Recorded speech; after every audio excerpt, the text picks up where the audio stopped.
서울 변두리에 있는 작은 시장의 한 식당. 비가 오는 저녁이었다. 봉선 식당이라는 간판 아래로 여러 사람들이 우산을 접고 들어갔다. 물기를 털어내며 그들은 따뜻한 식당 안으로 들어섰다. 식당 주인 김봉선 여사는 계산대에서 성의 없는 표정으로 돈을 세고 있었다. 주윤아는 테이블을 닦고 있었다. 작은 체구의 25살인 그녀는 2년 전부터 이 식당에서 일했다. 대학을 중퇴하고 가족을 부양하기 위해 여러 아르바이트를 전전했던 그녀에게 봉선식당은 그나마 안정적인 일자리였다. 비록 김봉선의 까칠한 성격과 인색함은 견디기 힘들었지만 그녀는 참고 일했다. 문이 열리는 소리에 주윤아는 고개를 들었다. 문 앞에 한 노인이 서 있었다. 흰 머리카락, 주름진 얼굴, 낡은 옷차림. 그는 비에 젖은 채 식당 앞에 서서 망설이는 듯했다. 그의 눈빛에는 굶주림과 절망이 함께 있었다. 무엇을 도와드릴까요? 주윤아가 다가가서 물었다. 노인은 쑥스러운 듯 주머니를 뒤적거렸다. 몇 개의 동전이 그의 손바닥에 나왔다. 밥 한 그릇 얼마인가요? 주윤아는 메뉴판을 가리켰다. 가장 싼 된장찌개 정식도 7,000원이었다. 노인의 손에 있는 돈은 기껏해야 3,000원 정도로 보였다. 노인의 얼굴이 어두워졌다. 죄송합니다. 충분하지 않네요. 그 순간 주윤아는 결심했다.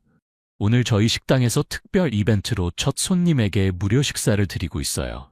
들어오세요, 할아버지. 노인의 눈이 놀라움으로 커졌다. 정말요? 네, 앉으세요. 주윤아는 그를 창가 자리로 안내했다. 물론 그런 이벤트는 없었다. 그녀는 자신의 월급에서 그 돈을 내기로 마음먹었다. 노인이 자리에 앉자마자 주윤아는 부엌으로 가서 된장찌개와 밥, 반찬을 차려왔다. 드세요, 할아버지. 맛있게 드세요. 노인은 감사의 눈빛으로 주윤아를 바라보았다. 정말 고맙소. 이런 친절을 오래 받아보지 못했어. 주윤아는 미소 지었다. 그녀의 소액 월급에서 한 끼 식사값을 내는 것은 큰 손실이었지만 노인의 감사한 눈빛이 그것보다 더 가치 있게 느껴졌다. 그러나 그 평화로운 순간은 오래가지 않았다. 주윤아, 뭐 하는 거야? 날카로운 목소리가 식당을 가로질렀다. 김봉선이 화난 표정으로 다가왔다. 누가 허락했어? 공짜로 음식을 주게? 주윤아는 고개를 숙였다. 죄송해요, 사장님. 제가 계산할게요. 내 월급으로? 그런 소리 하지 마. 이 사람 당장 내보내. 노인은 당혹스러운 표정으로 자리에서 일어섰다. 죄송합니다. 제가 나가겠습니다. 아니에요, 할아버지. 주윤아가 말했다. 드시고 가세요. 말 대답하지 마.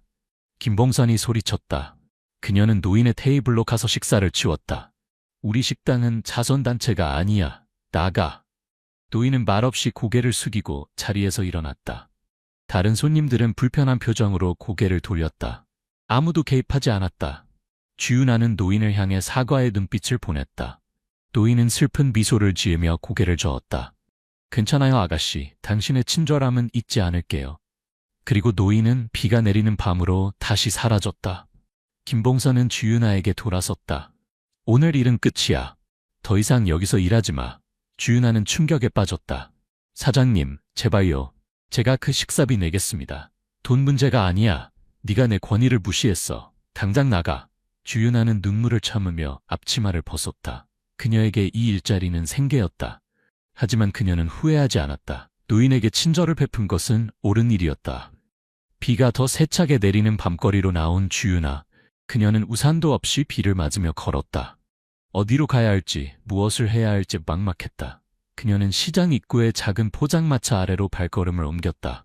포장마차 주인 할머니는 주윤아를 알아보고 걱정스러운 표정으로 물었다.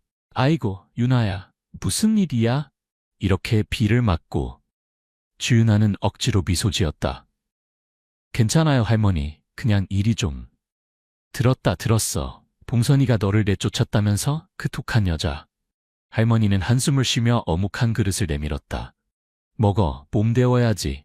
주윤아는 감사의 어묵을 받았다. 고맙습니다, 할머니. 세상에 이런 일이 어디 있니? 선한 일 했다고 쫓겨나다니. 할머니는 고개를 저었다. 하지만 윤아야, 너무 걱정 마. 좋은 일은 반드시 좋은 결과를 가져오는 법이야. 주윤아는 그 말을 듣고 싶었지만 현실은 냉혹했다. 서울에서 일자리를 구하는 것은 쉽지 않았고 김봉선은 시장 내 다른 가게들에도 영향력이 있었다. 그때 시장 입구에 검은 고급차 몇 대가 멈춰섰다. 시장 사람들은 놀란 눈으로 그 광경을 바라보았다. 이런 고급차들이 이 허름한 시장에 오는 일은 거의 없었다. 차에서 양복을 입은 젊은 남자들이 내렸다. 그들은 우산을 펴들고 마지막 차량을 향해 도열했다. 마지막 차에서 나온 사람은 60대 중반의 품위 있는 신사였다. 그의 걸음걸이에서 권위와 자신감이 느껴졌다. 그 모습을 지켜보던 사람들은 수군거리기 시작했다. 저기 누구지? 저런 사람이 왜 여기에? 봉선식당으로 가는 것 같은데. 주윤아도 호기심에 고개를 돌렸다. 그 고급스러운 일행이 실제로 봉선식당으로 향하고 있었다. 김봉선은 갑작스러운 방문객들에 당황했다. 그녀는 허둥지둥 앞치마를 매만지며 그들을 맞았다. 어서 오세요. 무엇을 도와드릴까요? 그러나 그녀의 환영 인사에 대답한 것은 정중하지만 차가운 목소리였다. 김봉선 씨 맞으시죠? 김봉선은 긴장하며 고개를 끄덕였다. 네, 제가 봉선식당 주인입니다. 저는 강 회장입니다. 노신사가 자신을 소개했다. 오늘 특별한 손님을 모시고 왔습니다. 김봉선은 혼란스러워했다. 특별한 손님이요? 강 회장은 고개를 돌려 밖을 향해 손짓했다. 그리고 한 사람이 천천히 식당으로 들어왔다. 그것은 바로 몇 시간 전 김봉선이 쫓아낸 바로 그 노인이었다. 그러나 이번에는 낡은 옷 대신 고급스러운 양복을 입고 있었다. 그의 눈빛은 더 이상 비참하지 않았고 자신감과 위엄이 넘쳤다. 김봉선은 얼굴이 하얗게 변했다. 당신은? 노인은 부드럽게 미소 지었다. 안녕하세요, 김 사장님. 다시 뵙게 되어 반갑습니다. 이분은 박재성 회장님입니다. 강 회장이 설명했다. 대한그룹의 명예회장이시죠. 식당 안에 모든 사람들이 숨을 들이켰다. 대한그룹은 한국 최대 기업 중 하나였고 박재성 회장은 한때 한국에서 가장 영향력 있는 사업가 중 한 명이었다. 오늘 회장님께서 특별한 실험을 하셨습니다. 강 회장이 계속했다. 그것은 바로 인간성을 시험하는 실험이었죠. 김봉선은 말문이 막혔다. 그녀의 손이 떨리기 시작했다. 박재성 회장은 식당 안을 둘러보았다. 저는 평생 사업을 하면서 많은 것을 보았습니다. 부와 명예를 쌓았지만 나이가 들면서 깨달았죠. 진정한 가치는 인간성에 있다는 것을요. 그는 김봉선을 바라보았다. 오늘 저는 평범한 노인으로 변장하고 이 식당에 왔습니다. 제가 원한 것은 단지 한 끼 식사였죠. 하지만 당신은 저를 인간으로 대하지 않았습니다. 김봉선은 변명하려 했다. 저는 몰랐어요. 정말 죄송합니다. 다시 오시면 최고의 서비스를. 필요 없습니다. 박재성의 목소리는 단호했다. 진정한 인간성은 상대가 누구인지 모를 때 드러나는 법이니까요. 그때 박재성은 주위를 둘러보았다. 주윤아 씨는 어디 있나요? 김봉선은 더욱 당황했다. 그녀는 지금 여기 없습니다. 그녀를 해고했군요. 박재성의 눈이 차가워졌다. 저에게 친절을 베푼 유일한 사람을 말이죠. 바로 그때 포장마차에서 지켜보던 주윤아가 천천히 식당으로 다가왔다. 그녀는 비에 젖은 채 문 앞에 서 있었다. 박재성이 그녀를 보고 미소 지었다. 주윤아 씨, 들어오세요. 주윤아는 혼란스러웠다. 그녀는 노인을 알아보았지만 이런 상황이 어떻게 벌어진 것인지 이해할 수 없었다. 들어오세요. 박재성이 다시 말했다. 당신에게 감사를 전하고 싶습니다. 주윤아는 조심스럽게 식당으로 들어갔다. 모든 눈이 그녀에게 향했다. 박재성은 그녀 앞에 서서 진지한 표정으로 말했다. 오늘 이 식당에서 유일하게 인간다움을 보여준 사람은 당신뿐이었습니다. 당신은 대가를 바라지 않고 낯선 노인에게 친절을 베풀었죠. 주윤아는 당황했다. 그저 당연한 일을 한 것뿐인데요. 당연하지 않습니다. 박재성이 고개를 저었다. 지금 세상에서는 그런 행동이 너무 드물어요. 그래서 더욱 가치가 있는 것이죠. 그는 강 회장에게 고개를 돌렸다. 서류 준비됐나요? 강 회장은 가방에서 서류 봉투를 꺼내 박재성에게 건넸다. 박재성은 그것을 주윤아에게 내밀었다. 이것은 제가 설립한 희망재단의 서류입니다. 우리는 어려운 사람들을 돕는 일을 합니다. 주윤아 씨, 당신을 재단의 운영진으로 초대하고 싶습니다. 주윤아는 놀라서 말을 잇지 못했다. 저요? 하지만 저는 아무런 경험도 없는데요. 경험은 쌓을 수 있습니다. 박재성이 미소 지었다. 하지만 당신이 가진 마음은 배울 수 없는 것이죠. 그 마음이 우리 재단에 필요합니다. 김봉선은 이 모든 상황을 믿을 수 없다는 표정으로 지켜보았다. 그녀의 냉담함과 이기심이 얼마나 큰 기회를 놓쳤는지를 그제야 깨달았다. 주윤아는 서류를 받아들며 떨리는 목소리로 말했다. 감사합니다. 하지만 정말 제가 할 수 있을까요? 할 수 있습니다. 박재성은 확신에 찬 목소리로 대답했다. 당신의 진심이 가장 중요한 자질이니까요. 그리고 그는 김봉선을 향해 돌아섰다. 김 사장님, 오늘 있었던 일은 많은 사람들에게 교훈이 될 것입니다. 인간성의 가치에 대해 모두가 다시 생각해 볼 수 있는 기회가 되길 바랍니다. 박재성과 그의 일행은 주윤아를 데리고 식당을 나섰다. 그들이 떠난 후 봉선 식당은 이상한 침묵에 휩싸였다. 사람들은 서로 눈빛을 교환하며 방금 목격한 일의 의미를 곱씹었다. 김봉선은 홀로 남겨져 자신의 행동을 되돌아보았다. 그녀의 인색함과 냉담함이 가져온 결과였다. 그리고 그것은 시작에 불과했다. 다음 날 주윤아는 강남에 있는 고급 오피스 빌딩에서 눈을 떴다. 박재성 회장이 그녀에게 제공한 임시 숙소였다. 창문 너머로 서울의 스카이라인이 보였다. 그녀는 어제의 일이 꿈이 아니었음을 실감했다. 그녀의 휴대폰이 울렸다. 알림 소리가 연속으로 들려왔다. 그녀는 소셜미디어를 열어보고 놀라. 신데렐라 스토리, 식당 종업원, 재벌그룹 재단 임원으로 가난한 여성의 인생을 바꾼 한 끼 식사. 박재성 회장, 노인 분장 실험으로 인간성 시험에. 그녀의 이야기가 전국적인 뉴스가 되어 있었다. 대부분의 반응은 긍정적이었지만 일부 악의적인 댓글이 있었다. 계획된 일 아니야? 운이 좋았던 거지. 누구나 그럴 수 있어. 진짜 실력은 없고 동정으로 얻은 자리. 주윤아는 마음이 무거워졌다.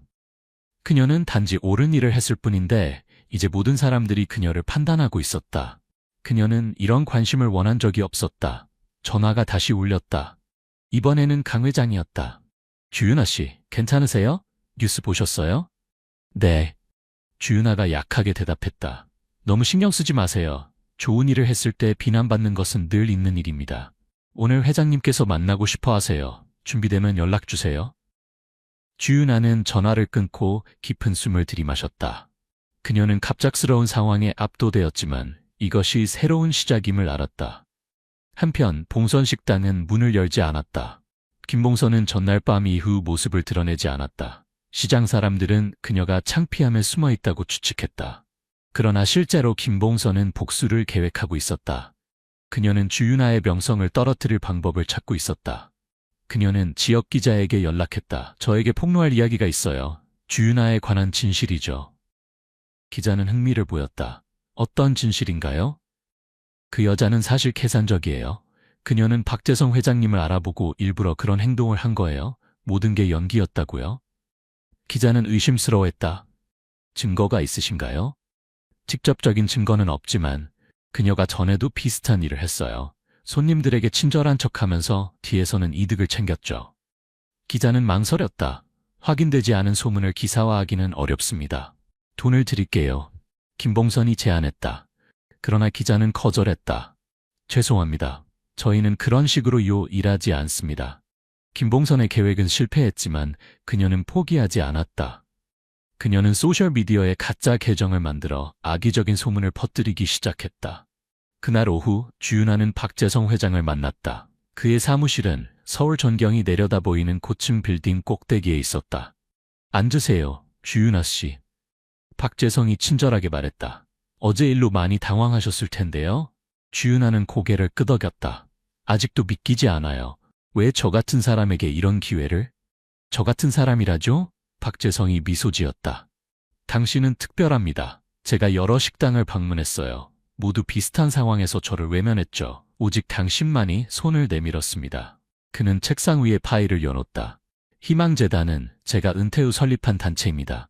우리는 노숙자 지원, 결식아동 급식, 취약계층 일자리 창출 등의 사업을 합니다. 주윤아 씨, 당신이 우리와 함께 일하길 바랍니다. 주윤아는 파일을 받아들었다. 그 안에는 자세한 프로젝트 설명과 함께 그녀의 이름이 적힌 계약서가 있었다. 월급은 그녀가 상상할 수 없을 정도로 높았다. 하지만 저는 경험이 없어요.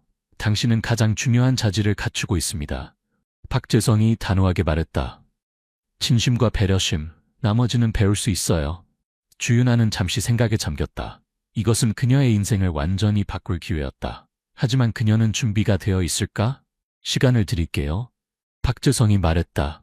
천천히 생각해 보세요. 그날 저녁 주윤아가 임시 숙소로 돌아왔을 때 문 앞에 한 여성이 기다리고 있었다. 그녀는 주윤아보다 몇 살 더 많아 보였고 세련된 옷차림을 하고 있었다. 주윤아 씨? 그녀가 물었다. 주윤아는 경계하며 고개를 끄덕였다. 네. 저는 서지원이라고 합니다. 희망재단의 프로젝트 매니저예요. 그녀는 명함을 건넸다. 회장님께서 당신이 결정하는 데 도움이 필요할지도 모른다고 하셔서 왔습니다. 주윤아는 안도했다. 들어오세요. 아파트 안에서 서지원은 희망재단의 일상에 대해 설명했다. 그녀는 주윤아의 의문에 친절하게 답했고 실제 프로젝트 사례들을 보여주었다. 솔직히 말하면 서지원이 말했다. 처음에는 저도 당신에 대해 의심이 있었어요. 그냥 운이 좋았던 거 아닐까 하고요. 하지만 회장님께서 당신에 대해 말씀하시는 걸 들으니 당신이 정말 특별한 사람이라는 걸 알겠더라고요. 주윤아는 머뭇거렸다. 사람들이 저에 대해 안 좋은 말을 하고 있어요. 제가 계산적이라고, 다 연기였다고. 서지원은 고개를 저었다. 세상에는 항상 당신의 성공을 시기하는 사람들이 있어요. 그들의 말에 귀 기울이지 마세요. 대화를 마치고 주윤아는 결심했다. 그녀는 이 기회를 잡을 것이다. 그녀는 두려웠지만 더 이상 과거에 묶여있고 싶지 않았다. 다음 날 아침 그녀는 박재성에게 전화했다. 회장님, 제안을 받아들이겠습니다. 박재성의 목소리에서 기쁨이 느껴졌다. 훌륭한 결정입니다. 내일부터 시작하세요. 그렇게 주윤아의 새로운 삶이 시작되었다. 희망재단의 사무실은 그녀가 상상했던 것보다 따뜻하고 활기찬 곳이었다. 모든 직원들이 그녀를 환영했고 서지원은 그녀의 멘토가 되어주었다. 처음 몇 주는 적응하기 힘들었다. 주윤아는 컴퓨터 작업, 회의 참석, 프로젝트 관리 등 모든 것이 낯설었다. 그러나 그녀는 빠르게 배웠고 그녀의 진심 어린 태도는 모든 사람들에게 감동을 주었다. 그녀의 첫 번째 프로젝트는 노숙자들을 위한 따뜻한 식사 캠페인이었다. 그녀는 이전 경험을 살려 효율적인 식사 제공 시스템을 구축했고 자원봉사자들과 함께 직접 음식을 나눠주었다. 어떻게 이런 생각을 했어요? 서지원이 놀라워했다. 우리는 몇 년 동안 이 프로젝트를 운영했지만 당신의 아이디어로 2배나 많은 사람들에게 식사를 제공할 수 있게 됐어요. 주윤아는 미소 지었다. 식당에서 일하면서 배운 거예요. 모든 경험은 어딘가에 쓸모가 있나 봐요. 그녀의 성공 스토리는 미디어의 관심을 더욱 끌었다. 한 끼 식사로 인생이 바뀐 여성, 이제는 수천 명에게 식사를 제공하다. 같은 헤드라인이 신문을 장식했다. 하지만 모든 것이 순탄한 것은 아니었다. 김봉선이 퍼뜨린 악의적인 소문은 계속 확산되었고 일부 사람들은 주윤아의 진정성에 의문을 제기했다. 특히 경쟁재단들은 그녀의 경험 부족을 비판했다. 어느 날 주윤아는 중요한 기부자들 앞에서 프레젠테이션을 해야 했다. 그녀는 밤새 준비했지만 긴장으로 손이 떨렸다. 괜찮아요? 서지원이 물었다. 주윤아는 고개를 저었다. 못할 것 같아요. 저는 이런 거 해본 적이 없어요. 다들 저를 판단할 거예요. 윤아 씨, 서지원이 그녀의 손을 잡았다. 당신이 여기 있는 이유를 기억해요. 당신의 진심이 가장 중요합니다. 주윤아는 깊게 숨을 들이마시고 회의실로 들어갔다. 그녀는 화려한 말투나 전문 용어를 사용하지 않았다. 대신 그녀는 자신의 경험과 진심을 담아 이야기했다. 저는 불과 몇 개월 전까지 식당에서 일했습니다. 매일 고민했던 것은 월세를 낼 수 있을지, 오늘 끼니를 어떻게 해결할지였죠. 많은 분들이 저와 같은 상황에 있습니다. 그들에게 필요한 것은 단지 한 끼 식사가 아니라 희망입니다. 누군가 그들을 인간으로 대해주는 것, 그것이 변화의 시작입니다. 프레젠테이션이 끝나고 기부자들은 기립박수를 보냈다. 그들은 주윤아의 진정성에 감동받았고 그날 재단은 역대 최대 금액의 기부금을 모았다. 박재성 회장은 크게 만족했다. 내가 틀리지 않았군요. 당신은 정말 특별한 사람입니다. 주윤아의 성공이 계속되면서 김봉선은 더욱 분노했다. 그녀의 식당은 사람들이 외면하기 시작했고 경제적 어려움에 처했다. 그녀는 마지막 수단으로 언론사에 접촉했다. 주윤아는 사기꾼입니다. 그녀는 박재성 회장님을 속였어요. 저에게 증거가 있습니다. 그러나 그녀의 증거는 조작된 것이었고 언론사는 이를 간파했다. 대신 그들은 김봉선의 악의적인 행동에 대한 기사를 실었다. 실패한 식당 주인, 성공한 전 직원에 대한 허위 비방 시도. 이 기사가 나간 후 김봉선의 식당은 완전히 망했다. 채권자들이 몰려들었고 그녀는 모든 것을 잃었다. 한편 주윤아는 재단 일을 통해 자신의 고향 마을을 방문하게 되었다. 그곳에서 그녀는 오래전 그녀에게 친절했던 할머니를 다시 만났다. 아이고 윤아야, TV에서 봤다. 네가 대단한 사람이 됐구나. 주윤아는 할머니를 꼭 안았다. 할머니 덕분이에요. 제가 가장 어려울 때 도와주셨잖아요. 그녀는 할머니의 작은 포장마차를 새 가게로 바꿔주는 프로젝트를 시작했다. 이것은 단지 한 사람을 돕는 일이었지만 주윤아에게는 가장 의미 있는 일이었다. 몇 달 후 주윤아는 한 편지를 받았다. 발신인은 없었지만 편지는 어딘가 익숙했다. 주윤아 씨에게 당신은 저를 기억하지 못할 수도 있습니다. 저는 당신이 식당에서 일할 때 가끔 찾아오던 손님이었습니다. 당신은 항상 친절했고 때로는 제가 돈이 족할 때 몰래 음식을 더 주곤 했죠. 그때 저는 심각한 우울증을 앓고 있었습니다. 삶의 의미를 찾지 못했고 매일이 고통이었습니다. 하지만 당신의 작은 친절이 저에게 희망을 주었습니다. 오늘 저는 대학 교수가 되었습니다. 제 학생들에게 항상 말합니다. 작은 친절이 누군가의 인생을 바꿀 수 있다고요. 감사합니다, 주윤아 씨. 당신은 제 인생을 바꾸었습니다. 주윤아는 편지를 읽고 눈물을 흘렸다. 그녀는 그런 영향력이 있었다는 것을 몰랐다. 그녀의 일상적인 친절이 누군가에게는 그토록 중요했다니. 그날 밤 그녀는 박재성 회장에게 전화했다. 회장님, 제가 새 프로젝트를 시작하고 싶어요. 작은 친절이라는 캠페인이에요. 사람들이 일상에서 작은 친절을 나누도록 장려하는 거죠. 박재성은 즉시 동의했다. 훌륭한 아이디어입니다. 자세한 계획을 들려주세요. 그렇게 작은 친절 캠페인이 시작되었다. 이 프로젝트는 전국적인 현상이 되었고 수많은 사람들이 자신의 친절 이야기를 공유했다. 1년 후 주윤아는 재단의 핵심 인물이 되었다. 그녀의 프로젝트들은 큰 성공을 거뒀고 그녀의 진정성은 많은 사람들에게 영감을 주었다. 어느 날 그녀는 사무실에서 나오다가 한 여성과 마주쳤다. 그것은 김봉선이었다. 한때 자신감 넘치던 식당 주인은 이제 초라해 보였다. 그녀의 표정에는 후회와 부끄러움이 가득했다. 지윤아, 김봉선이 조심스럽게 말했다. 잠깐 이야기할 수 있을까? 주윤아는 잠시 망설였지만 고개를 끄덕였다. 그들은 근처 카페에 앉았다. 미안해. 김봉선이 먼저 입을 열었다. 내가 한 모든 일에 대해 너를 해고한 것, 소문을 퍼뜨린 것, 모든 것이. 주윤아는 그녀를 바라보았다. 그녀의 눈에는 분노 대신 이해가 있었다. 괜찮아요. 사장님께서 저를 내쫓지 않았다면 저는 지금 여기 없었을 거예요. 김봉선은 눈물을 참으며 말했다. 나는 모든 것을 잃었어. 식당, 명성, 다. 이제 일자리를 구할 수도 없어. 주윤아는 잠시 생각에 잠겼다. 그리고 그녀는 결심했다. 저희 재단에 식당 운영 프로젝트가 있어요. 취약계층에게 직업훈련과 일자리를 제공하는 거죠. 경험 있는 매니저가 필요해요. 김봉선은 놀란 눈으로 그녀를 바라보았다. 나를 돕겠다는 거야? 모두에게 두 번째 기회가 필요하잖아요. 주윤아가 미소 지었다. 저도 받았으니까요. 몇 주 후 김봉선은 재단의 식당 프로젝트에서 일하기 시작했다. 처음에는 어색했지만 점차 그녀는 변화하기 시작했다.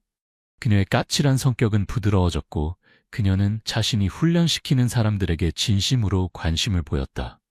왜 나를 도왔어? 어느 날 김봉선이 주윤아에게 물었다. 주윤아는 간단히 대답했다. 그게 옳은 일이니까요. 그날 저녁 박재성 회장은 주윤아를 저녁 식사에 초대했다. 고급 레스토랑에서 그는 그녀에게 한 가지 질문을 했다. 지난 1년을 돌아보면 어떤 생각이 드나요? 주윤아는 잠시 생각했다. 제 인생이 완전히 바뀌었어요. 하지만 가장 중요한 것은 제가 다른 사람들의 인생을 바꿀 수 있다는 걸 알게 된 거예요. 박재성은 만족스럽게 미소 지었다. 그것이 바로 내가 당신에게서 본 특별함입니다. 당신은 권력이나 부를 위해 일하지 않아요. 당신은 진정으로 남을 돕고 싶어 하죠. 그는 와인잔을 들어 올렸다. 희망재단의 새로운 이사장 자리를 제안하고 싶습니다. 저는 은퇴할 때가 되었고 당신이 가장 적합한 후계자입니다. 주윤아는 충격에 빠졌다. 저요? 하지만 저는 아직 경험이 부족하다고요? 박재성이 웃었다. 당신은 1년 만에 우리 재단을 완전히 변화시켰습니다. 당신의 프로젝트들은 다른 어떤 것보다 영향력이 컸고 당신의 진정성은 모든 사람들에게 영감을 주었습니다. 주윤아는 생각에 잠겼다. 1년 전 그녀는 단지 한 끼 식사를 노인에게 베푼 식당 종업원이었다. 이제 그녀는 수천 명의 사람들에게 영향을 미치는 위치에 있었다. 받아들이겠습니다. 그녀가 마침내 대답했다. 박재성은 기쁨에 찬 표정으로 고개를 끄덕였다. 내가 노인으로 변장했던 그날 내 실험은 인간성을 시험하는 것이었습니다. 많은 사람들이 실패했지만 당신은 성공했어요. 당신은 나에게 희망을 주었습니다. 주윤아는 겸손하게 미소 지었다. 저는 그저 제가 믿는 대로 행동했을 뿐이에요. 그것이 바로 진정한 리더십입니다. 박재성이 말했다. 자신의 가치를 지키는 것, 그리고 이제 당신은 그 가치를 더 많은 사람들에게 전할 것입니다. 그날 밤 주윤아는 아파트 발코니에 서서 서울의 밤 풍경을 바라보았다. 수많은 빛들이 어둠 속에서 반짝였다. 각각의 빛은 한 사람, 한 가정을 의미했다. 그녀는 자신의 여정을 생각했다. 단 한 번의 친절한 행동이 이런 결과를 가져올 줄 누가 알았을까? 그녀의 삶은 완전히 바뀌었지만 그녀의 핵심 가치는 그대로였다. 그녀는 별이 빛나는 하늘을 바라보며 생각했다. 작은 친절이 세상을 바꿀 수 있다면 우리 모두가 조금씩 친절을 베푼다면 어떨까? 그리고 그녀는 알았다. 그것이 바로 그녀가 앞으로 할 일이었다. 친절의 연쇄 반응을 만들어내는 것. 한 사람씩, 한 걸음씩. 몇 년 후 주윤아의 작은 친절 캠페인은 국제적인 운동이 되었다. 수많은 사람들이 일상에서 친절을 실천하고 그 이야기를 공유했다. 김봉선은 재단의 식당 프로젝트 책임자가 되어 취약계층에게 요리 기술을 가르쳤다. 박재성 회장은 평화롭게 은퇴하여 주윤아의 성공을 멀리서 지켜보았다. 그리고 때때로 주윤아는 복잡한 도시 생활에서 벗어나 그녀의 고향 마을을 방문했다. 그곳에서 그녀는 할머니의 새 가게에 들러 따뜻한 어묵 한 그릇을 먹었다. 역시 할머니 어묵이 최고예요. 그녀가 미소 지으며 말했다. 할머니는 주윤아의 머리를 쓰다듬었다. 우리 윤아, 큰 사람 됐어도 변한 게 없구나. 주윤아는 미소 지었다.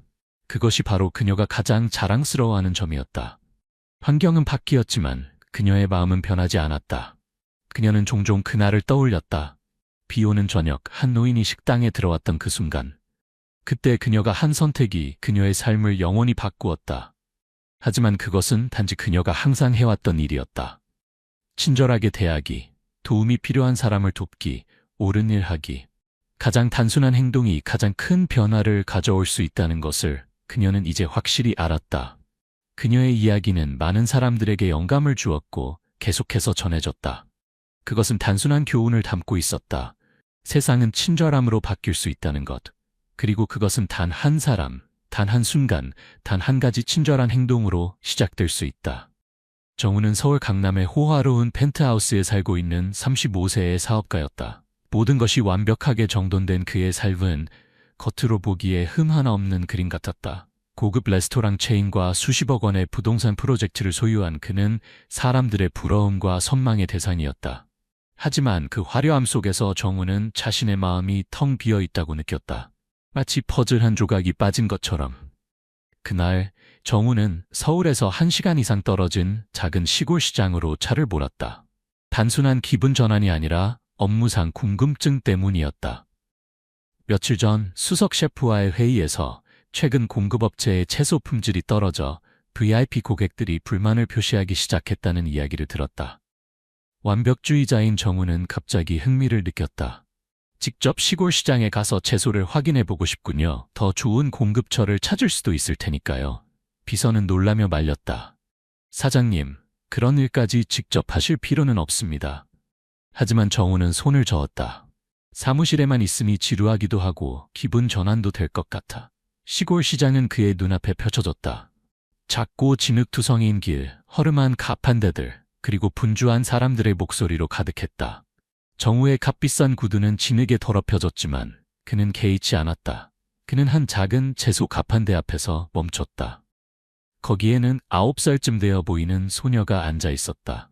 마른 체구에 낡은 옷을 입은 소녀는 흙 묻은 손으로 싱싱한 채소를 정리하고 있었다. 정우가 가격을 물으려고 몸을 숙이는 순간 그의 시선이 우연히 소녀의 이마를 스쳤다. 창백한 피부 위에 선명한 초승달 모양의 검은 점이 눈에 띄었다. 정우의 심장이 세게 뛰기 시작했다. 그 점은 10년 전 그가 헤어진 전 아내 지은이 가지고 있던 것과 똑같았다. 함께 있을 때마다 지은이 웃을 때면 그 점이 특별한 표식처럼 드러나곤 했다. 정우는 얼어붙었다. 기억이 물밀듯이 밀려왔다. 지은의 부드러운 목소리, 소박하지만 따뜻했던 식사 시간. 그는 소녀를 바라보며 그녀가 지은과 관련이 있을지도 모른다는 생각에 머리가 어지러웠다. 소녀가 순진하게 웃으며 고개를 들었다. 아저씨, 채소 사실래요? 우리 채소는 정말 신선해요. 농약도 안 썼어요.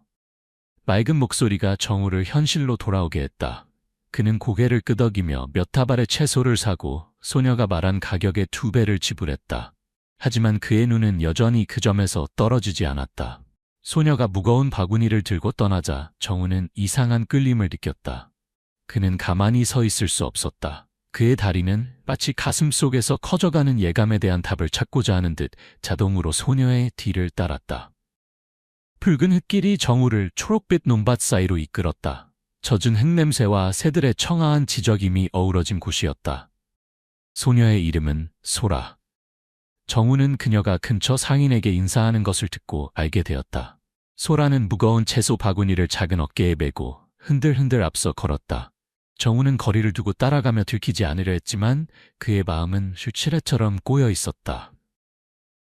소녀의 이마에 있는 점이 그를 사로잡았다.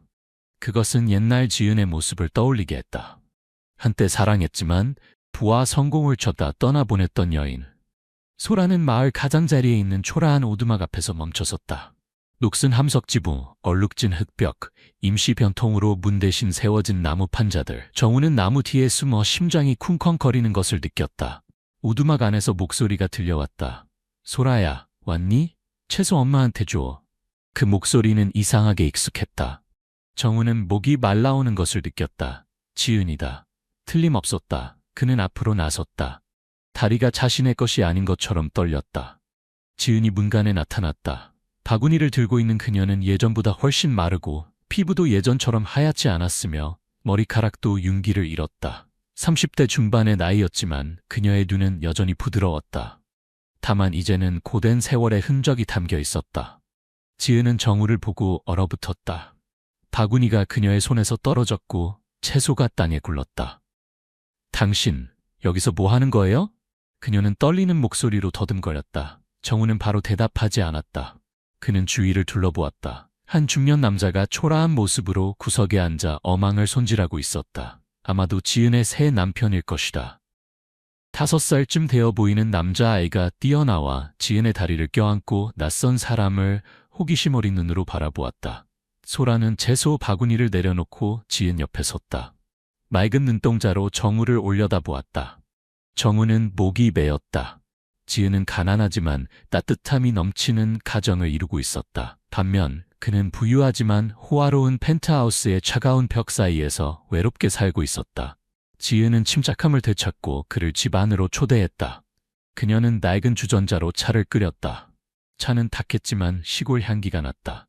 두 사람은 흔들거리는 목재 테이블을 사이에 두고 마주 앉았다. 몇 분 동안 아무도 말하지 않았다.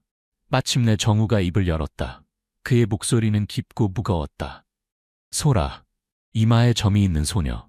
그 애는 예전에 당신을 닮았어. 솔직히 말해줘. 소라는 누구의 아이지? 지혜는 놀라 손이 떨렸고 차가 넘쳤다. 그녀는 고개를 저었다. 아니에요. 그렇게 생각하지 마세요. 소라는 저와 지금의 남편 사이의 아이예요. 하지만 그녀의 눈빛은 불안정했고 무언가를 숨기는 듯했다. 정우는 서두르지 않았다. 그는 자신의 이야기를 천천히 그러나 감정을 담아 들려주었다. 지난 10년간 나는 부유하게 살았지만 아이 하나 없이 지냈어. 지금의 아내는 나를 이해하지 못해. 돈도 있고 집도 있고 차도 있지만 매일 밤 텅 빈 느낌이야. 오늘 소라를 보고 그 점을 보니 당신이 떠올랐어. 지은은 침묵했다. 그녀의 눈이 붉어졌다. 당신은 더 높이 날기 위해 나를 떠났어요. 이제 당신은 모든 것을 가졌고 나에게는 이 오두막밖에 없어요. 하지만 후회하지 않아요. 내게는 가족이 있으니까요. 정우는 지은의 가족을 바라보았다. 조용히 어망을 손질하는 남편, 마당에서 주운 자갈로 무심하게 놀고 있는 두 아이들. 부족함 속에서도 그들은 서로를 가졌고 작은 오두막에는 웃음소리가 가득했다. 그는 자신의 삶을 생각했다. 화려한 파티들, 비싼 여행, 아름답고 영리하지만 한 번도 그에게 슬픔을 느끼는지 물어본 적 없는 아내와 함께한 시간들. 정우는 갑자기 눈이 따가워짐을 느꼈다. 후회 때문이 아니라 스스로의 공허함을 깨달았기 때문이었다. 지은은 자신의 삶에 대해 담담하게 그러나 인내심을 가지고 이야기했다. 이혼 후에 고향으로 돌아와 그를 만났어요. 그녀는 성실한 어부인 남편을 가리켰다. 우리는 결혼해서 소라를 낳고 그 다음에 지훈이를 낳았죠. 삶이 힘들어요. 쌀을 살 돈도 부족한 날이 있지만 그는 매일 밤 아이들에게 이야기를 들려주고 자장가를 불러줘요. 그것으로 충분해요. 정우는 가슴이 조여오는 것을 느꼈다. 그는 지은과 함께했던 시절을 기억했다. 그녀도 힘든 하루 일과 후에 그에게 자장가를 불러주곤 했다. 이제 그에겐 고급 사운드 시스템에서 나오는 클래식 음악뿐이었고 그것은 그의 영혼을 달래주지 못했다. 정우는 소라의 점에 대해 물었다. 최대한 침착하게 목소리를 유지하려 노력했다. 그 점은 우연의 일치일 수 없어. 지은아, 나에게 진실을 말해줘. 지은은 슬프게 웃었다. 세상에는 이상한 일이 많아요. 너무 깊게 생각하지 마세요. 하지만 정우는 믿지 않았다. 이혼하기 전 지은이 임신 중이었던 것을 분명히 기억했다. 그녀는 건강 문제로 아이를 잃었다고 했지만 오늘 그녀의 눈빛은 그에게 의심을 불러일으켰다. 그날 밤 정우는 바로 서울로 돌아가지 않았다. 그는 마을 근처에 작은 방을 하나 빌렸다. 딱딱한 침대에 누워 지은 소라 그리고 그들의 가족 이미지가 머릿속에서 맴돌았다. 그는 아내 민지에게 전화를 걸었다. 지친 목소리로 말했다. 나 시골에 며칠 더 있을 거야. 처리할 일이 있어. 민지는 전화 너머로 비웃었다. 또 이상한 짓을 하는 거예요? 회사에서 당신을 필요로 해요. 사업을 소홀히 한다는 소리 듣지 마세요. 정우는 대답하지 않고 전화를 끊었다.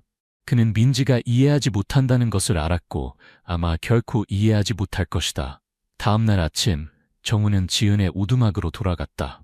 그는 두 아이를 위한 과일, 우유, 과자와 약간의 현금을 가져왔다. 지은은 거부했다. 그러지 마세요. 우리는 그런 거 필요 없어요. 그러나 그녀의 남편 철수가 뜻밖에도 말했다. 그의 도움을 받아 지은아. 그의 마음이 선하니 거절하는 것도 좋지 않아. 정우는 놀라서 철수를 바라보았다. 이 남자는 마르고 햇볕에 그을렸지만 그의 눈빛은 진실했다. 그는 질투하거나 의심하지 않았다. 단지 아내와 아이들을 위한 좋은 것을 원했다. 정우는 그들과 더 오래 머물렀다. 그는 소라에게 물었다. 네가 가장 좋아하는 것은 뭐니? 소녀는 웃었다. 학교에 가는 거요. 하지만 학교가 멀어서 비 오는 날엔 가지 못해요. 정우는 가슴이 아팠다. 그는 서울의 아이들이 부모의 고급차로 등하교하는 것을 생각했다. 반면 소라는 진흙투성이 길을 몇 킬로미터나 걸어야 했다. 그는 철수에게 물었다. 어부일로 생계를 유지하기에 충분한가요? 철수는 고개를 끄덕였다. 하루하루 살아가기엔 충분해요. 하지만 여유는 없죠. 요즘은 물고기도 적어서 빈손으로 돌아오는 날도 있어요. 그때 철수가 정우를 깜짝 놀라게 하는 이야기를 했다. 지은이 소라를 임신했을 때 저와 결혼했어요. 저는 알고 있었지만 묻지 않았어요. 그저 그녀에게 기댈 곳이 필요하다고 생각했죠. 정우는 질문하는 눈빛으로 지은을 바라보았다. 지은은 고개를 숙이고 아무 말도 하지 않았다. 그의 가슴 속에 강한 예감이 피어올랐다. 소라는 그의 아이일 수도 있었다. 하지만 그는 성급한 결론을 내리지 않았다. 시간이 필요했고 증거가 필요했다. 그날 오후 정우는 마을 근처 강가에 서서 고요히 흐르는 물을 바라보았다. 그는 지은과 이혼했던 날을 떠올렸다. 당시 그는 젊고 야망이 넘쳤으며 가난에서 벗어나고 싶었다. 지은은 그를 비난하지 않았다. 그저 조용히 서류에 서명하고 떠났을 뿐이다. 그는 그것이 옳은 선택이라고 생각했었다. 하지만 이제 그는 자신이 잘못했음을 깨닫다. 부는 행복을 가져다 주지 않았다. 단지 외로움만 남겼을 뿐이다. 정우는 마을에 며칠 더 머물기로 결심했다. 그는 근처에 작은 집을 빌리고 지은에게 말했다. 당신의 가정을 망치고 싶지 않아.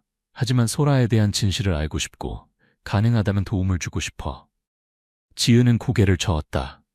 돌아가세요. 모든 걸 복잡하게 만들지 마세요. 하지만 그녀의 눈빛은 다른 말을 하고 있었다. 간청하는 듯 두려워하는 듯한 눈빛이었다. 그날 밤 큰 비가 마을을 적셨다. 정우는 빌린 집에서 물 떨어지는 소리를 들으며 잠들지 못했다. 그는 소라와 그의 점 그리고 그가 놓쳐버린 세월에 대해 생각했다. 다음 날 아침 그는 소라가 다니는 마을 학교를 찾아갔다.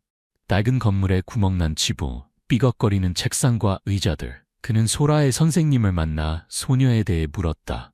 선생님은 소라가 매우 똑똑하지만 가난 때문에 종종 학교를 빠지고 어머니를 도와 채소를 판다고 말했다. 정우는 오두막으로 돌아와 결정을 내렸다. 첫째, 그는 마을에서 학교까지 작은 길을 만들어 소라와 다른 아이들이 비가 와도 학교에 갈 수 있게 하겠다고 했다. 그는 지은에게 이것은 자선이 아니라 그가 세상에 빚진 것을 갚는 일부라고 말했다. 지은은 반대하지 않았지만 그녀의 눈빛은 여전히 의심으로 가득했다. 정우는 거의 일주일 동안 마을에 머물렀다. 그는 지은의 오두막에서 멀지 않은 작은 집을 빌려 매일 흙길을 따라 걸으며 소라가 동생과 놀고 있는 모습을 지켜보았다. 그는 지은에게 진실을 말하라고 강요하지 않았지만 마음속으로는 소라의 이마에 있는 점, 그가 묻어두려 했던 기억의 표식에 대해 생각하지 않을 수 없었다. 그는 답이 필요했다. 단지 예감을 확인하기 위해서가 아니라 자신과 마주하기 위해서였다. 비가 가볍게 내리는 어느 오후, 정우는 지은의 오두막을 찾아갔다. 그는 쌀 한 포대와 아이들을 위한 장난감을 가져왔다.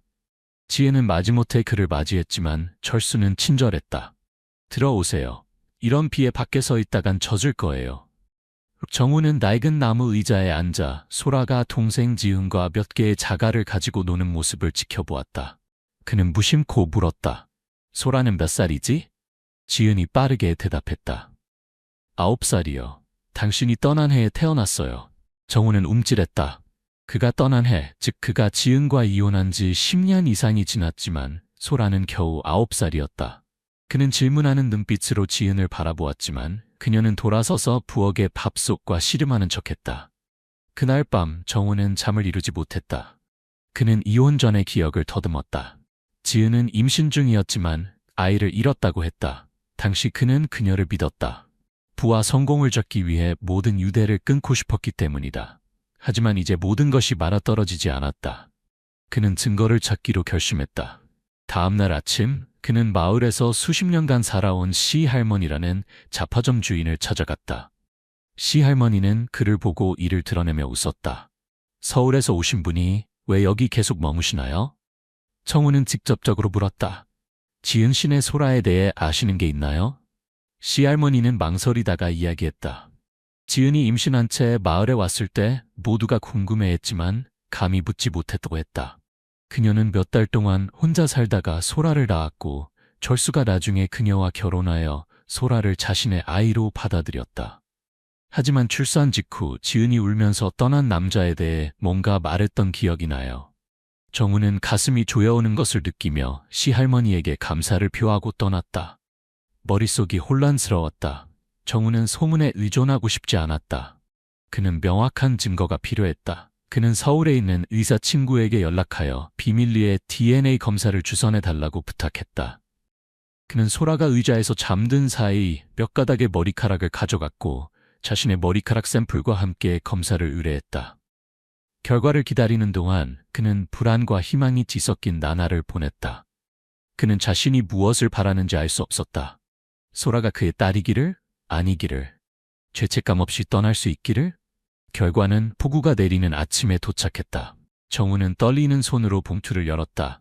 글자가 선명하게 보였다. 부자 관계 확률 99.9%. 그는 의자에 주저앉았다. 눈물이 흘렀다. 소라는 그의 딸이었다. 지은은 10년 동안 그에게 비밀을 지키며 혼자 아이를 키우다가 철수가 아버지 역할을 하게 했다.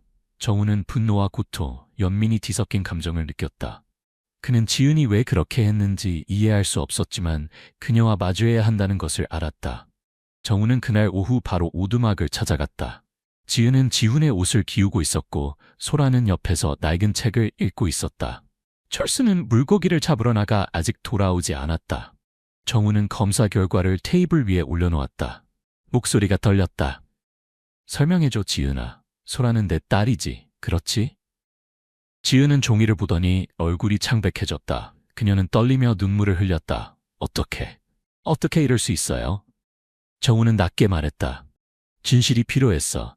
10년 동안 날 속이고 후회 속에 살게 했어. 내가 모르는 사이에. 지혜는 울음을 터뜨렸다. 그녀는 끊어지는 목소리로 말했다. 당신이 날 떠날 때 임신 3개월이었어요.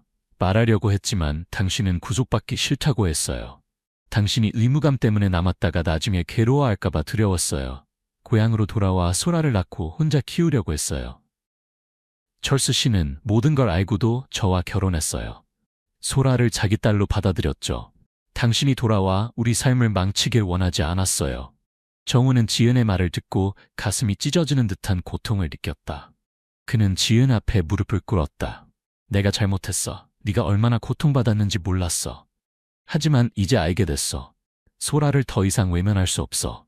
그때 예상치 못한 사건이 발생했다. 정우의 아내 민지가 갑자기 마을에 나타났다. 그녀는 고급차를 몰고 오두막 앞에 멈춰 세웠다. 진흙이 묻은 하이힐을 신고 내렸다. 정우는 깜짝 놀랐다. 여기서 뭐 하는 거야? 민지는 차갑게 대답했다. 일주일 내내 실종됐잖아요. 집에도 안 오고 회의에도 참석하지 않고 회사가 엉망이에요. 자기가 누군지 마음대로 행동해도 된다고 생각하나요? 그녀는 지은과 소라를 보고 비웃었다. 이게 이유군요. 전 아내와 사생아?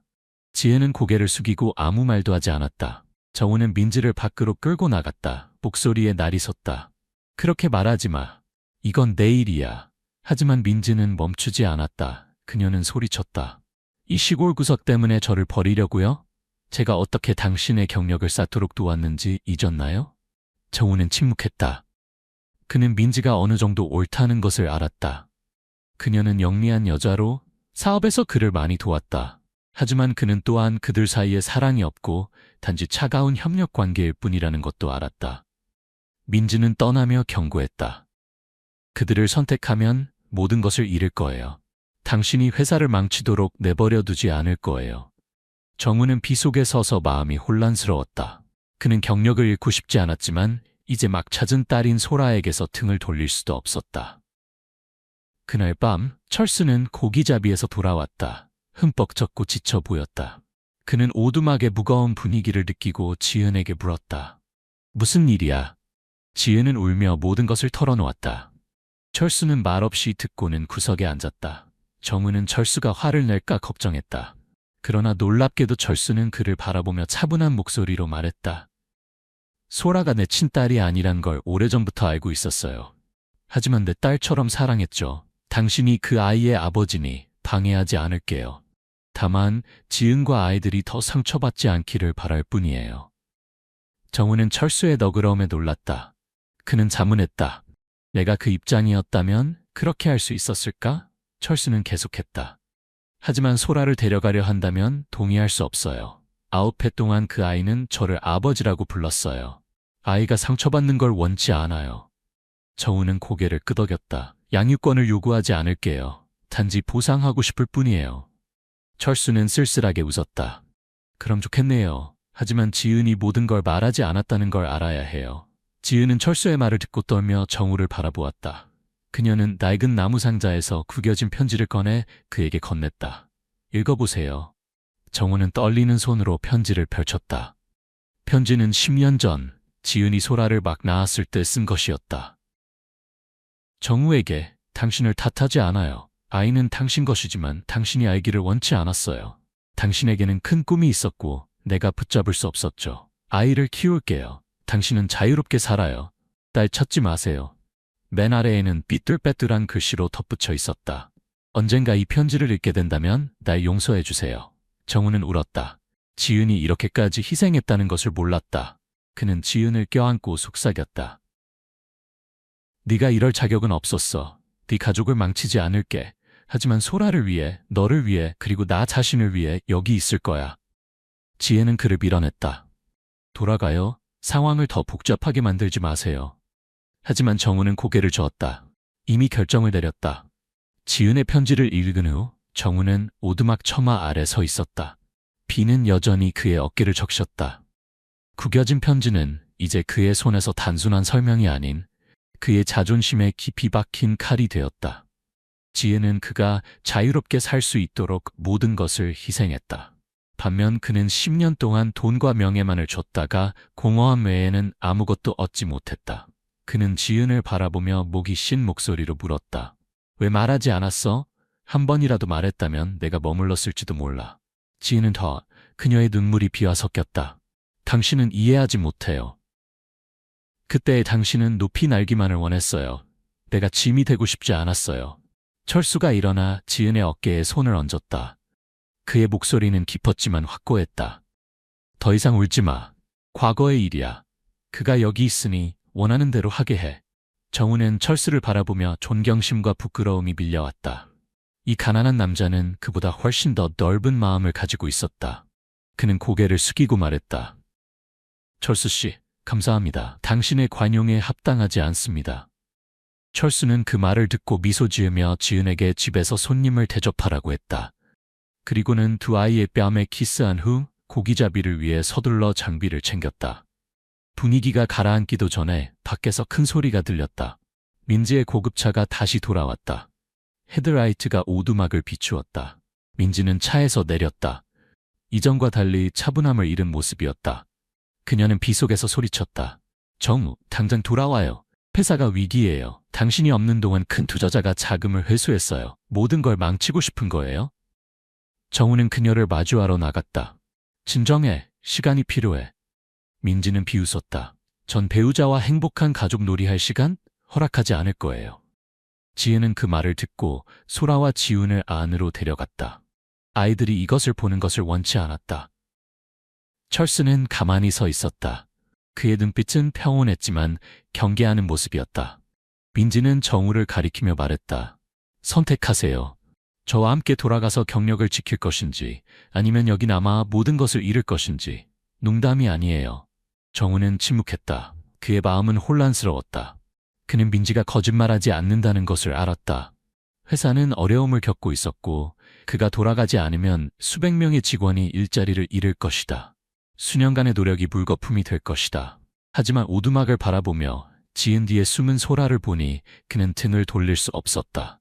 대답하기도 전에 한 남자가 달려왔다. 옷은 흠뻑 젖었고 얼굴은 창백했다.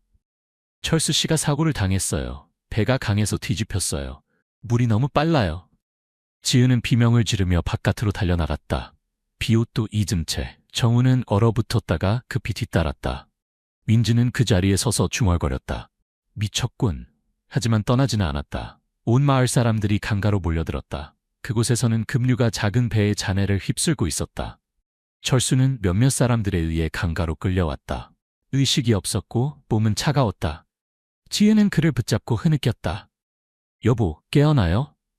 소라와 지우는 옆에 서서 떨며 무슨 일이 일어나고 있는지 이해하지 못했다. 정우는 무릎을 꿇고 철수의 호흡을 확인했다.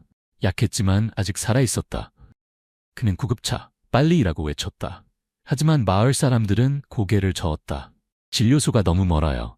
비 때문에 길이 진흙투성이라 차가 들어올 수 없어요. 정우는 민지를 바라보았다. 간청하는 눈빛이었다. 내 차로 그를 병원에 데려가자. 민지는 눈살을 찌푸렸다. 제 차는 구급차가 아니에요. 하지만 지은의 절망적인 눈빛을 보고 그녀는 마지못해 고개를 끄덕였다. 정우와 몇몇 남자들이 철수를 차에 실었다. 지은은 두 아이를 안고 함께 탔다. 민지는 무표정한 얼굴로 운전했지만 손은 단단히 핸들을 움켜쥐고 있었다. 가는 길에 정우는 철수 옆에 앉아 그의 손을 잡았다. 마음이 복잡했다. 그는 철수가 살아남지 못한다면 지은과 아이들이 어떻게 될지 생각했다. 그들이 더 이상 누구도 잃지 않도록 해야 해.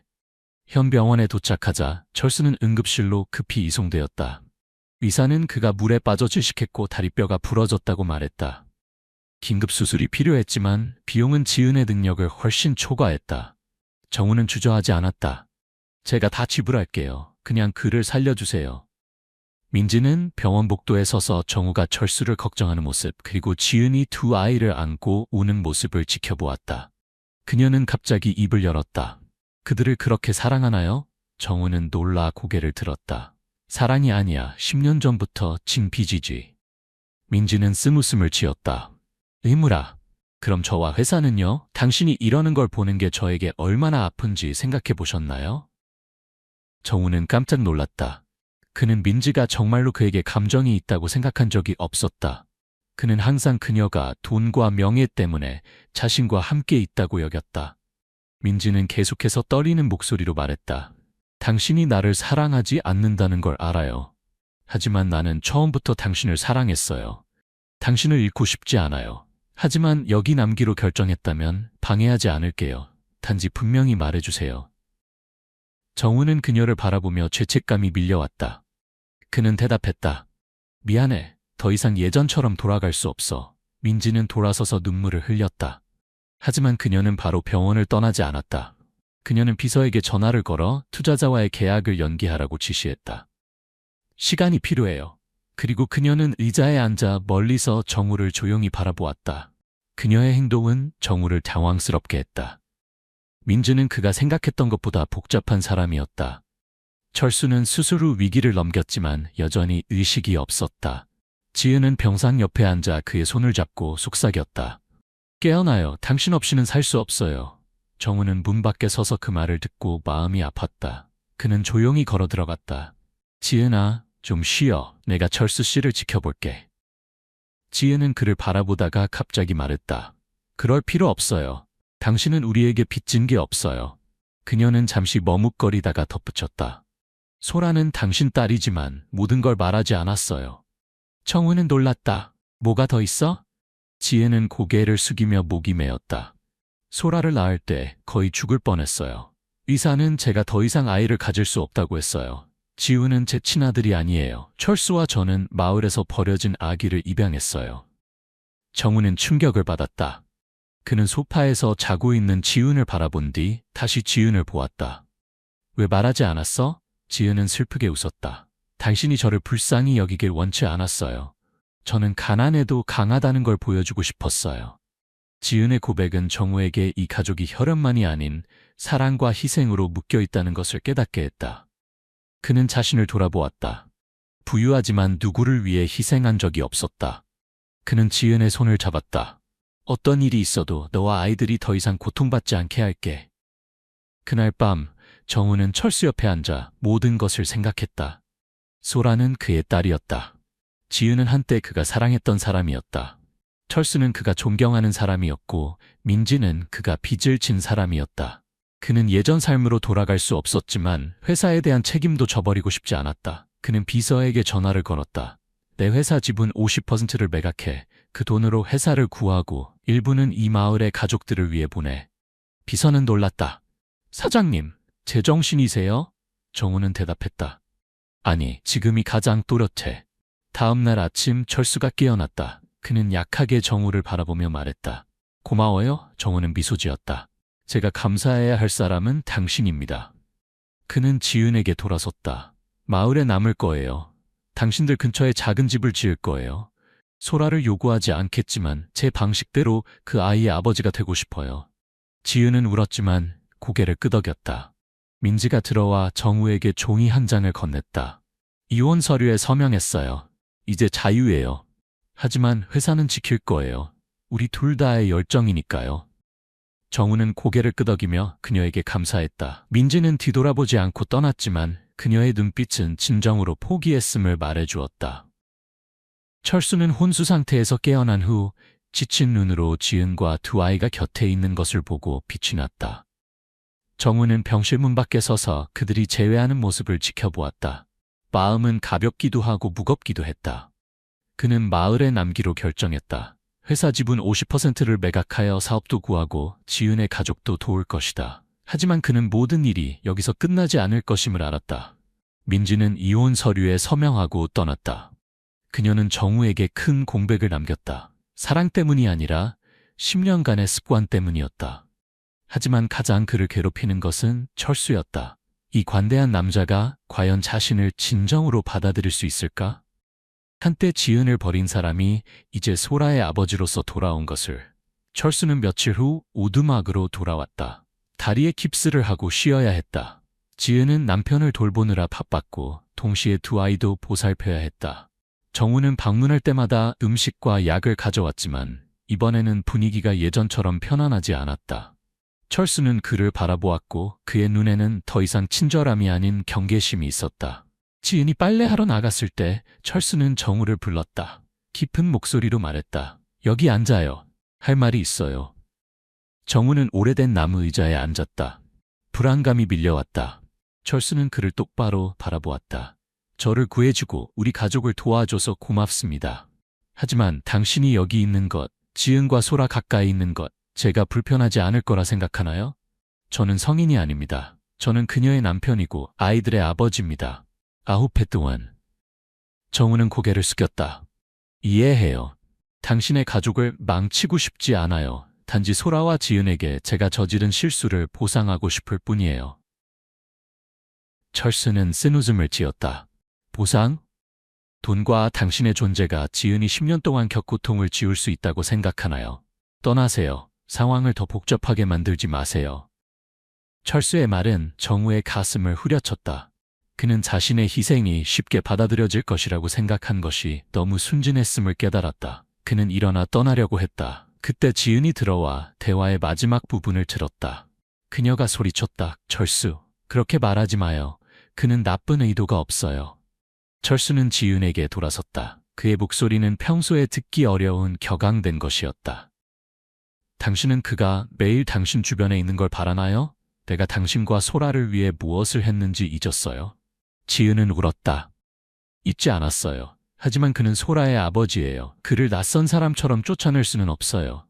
작은 오두막 안에서 갈등이 폭발했다. 소라와 지은은 구석에 웅크리고 두려운 눈으로 부모가 다투는 것을 바라보았다. 정우가 개입했다. 그만해요. 내 때문에 당신들이 다투는 것을 원치 않아요. 내가 떠날게요. 그는 비를 맞으며 밖으로 나갔다. 비가 그의 마음까지 적셨다. 정우는 빌린 집으로 돌아갔다. 마음이 무거웠다. 그는 짐을 꾸려 마을을 떠날 준비를 했지만 예상치 못한 방문객이 문을 두드렸다. 잡화점 주인인 시할머니였다. 그녀는 작은 나무 상자를 들고 들어와 속삭였다. 서둘러 떠나지 마세요. 말씀드릴 게 있어요. 정우는 놀랐다. 무슨 일이시죠? 시할머니는 앉아서 상자를 열었다. 그 안에는 오래된 사진 한 장이 있었다. 철수를 닮은 젊은 남자가 낯선 여자 옆에 서 있었다. 할머니가 설명했다. 이건 15년 전의 철수예요. 이 여자는 그의 옛 연인이었죠. 그가 가난했을 때 그를 떠나고 사라졌어요. 그녀는 잠시 망설이다가 덧붙였다. 철수는 말하지 않지만 그가 지은을 잃을까봐 두려워한다는 걸 알아요. 그 여자를 잃었던 것처럼요. 정우는 깜짝 놀랐다. 왜 저에게 이 이야기를 하시죠? 시할머니는 슬프게 웃었다. 그의 질투가 보통 질투가 아니라서요. 깊은 두려움이에요. 당신은 부유하고 소라의 친부예요. 그는 지은을 지키지 못할까봐 두려워해요. 정우는 침묵했다. 그는 철수의 반대가 단순히 자존심 때문이 아니라 아직 아물지 않은 오래된 상처 때문임을 깨달았다. 그는 자신이 남아있을 권리가 있는지, 자신의 존재가 다른 사람에게 상처를 주는데도 그럴 권리가 있는지 자문했다. 다음 날 아침, 정우가 짐을 싸는 동안 소라가 달려왔다. 그녀의 눈은 울음으로 붉었다. 그녀는 그의 손을 잡아 끌었다. 아저씨, 가지 마세요. 부모님이 더 이상 싸우지 않았으면 좋겠어요.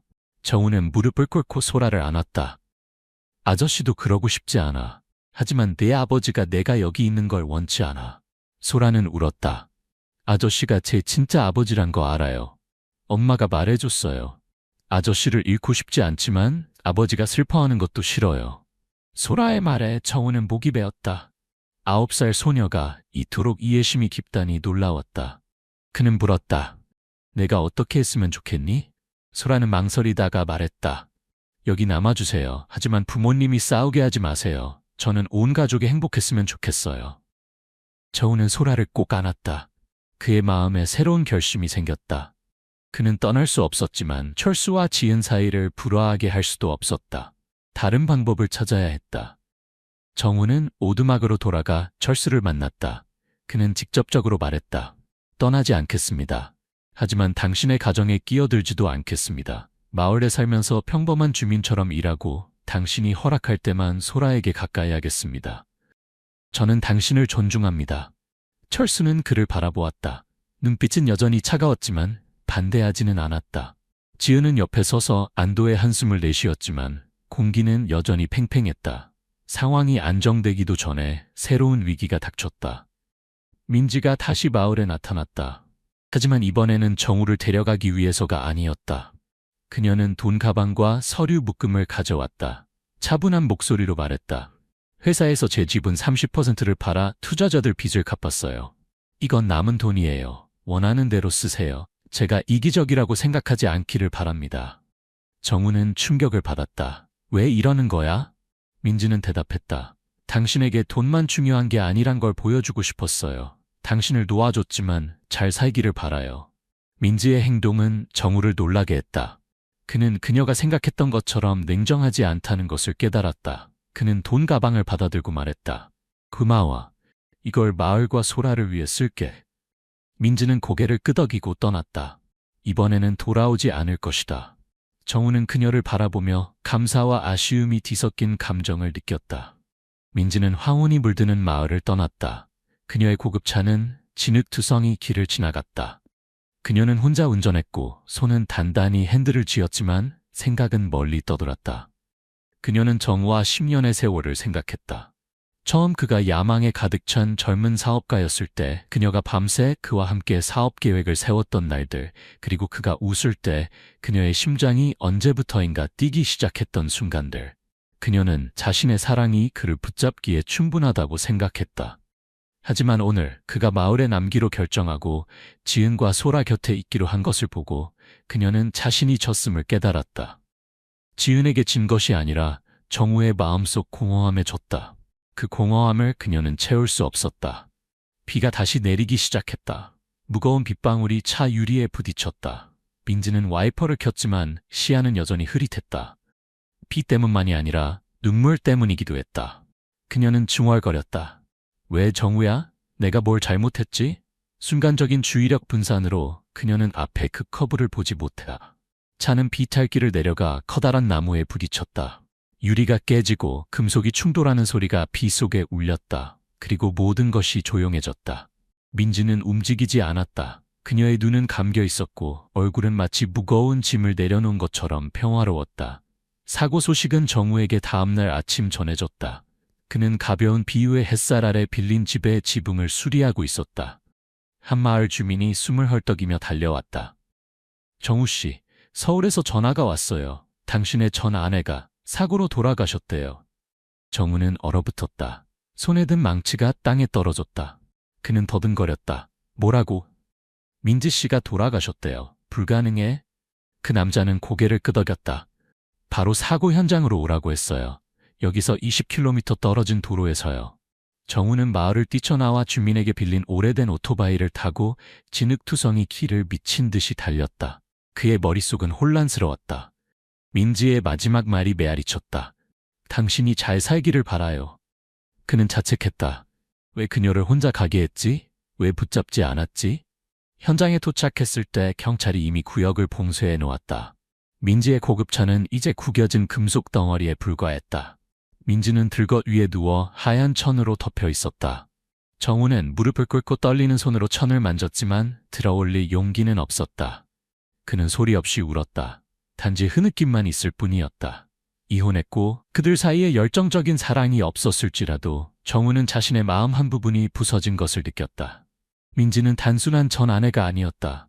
그녀는 그와 함께 사업을 일구고 가장 외로운 시간에 그를 이해해준 유일한 사람이었다. 그는 속삭였다. 미안해 민지야. 내가 널 해쳤어. 죄책감이 파도처럼 밀려와 그를 삼켰다. 그는 자문했다.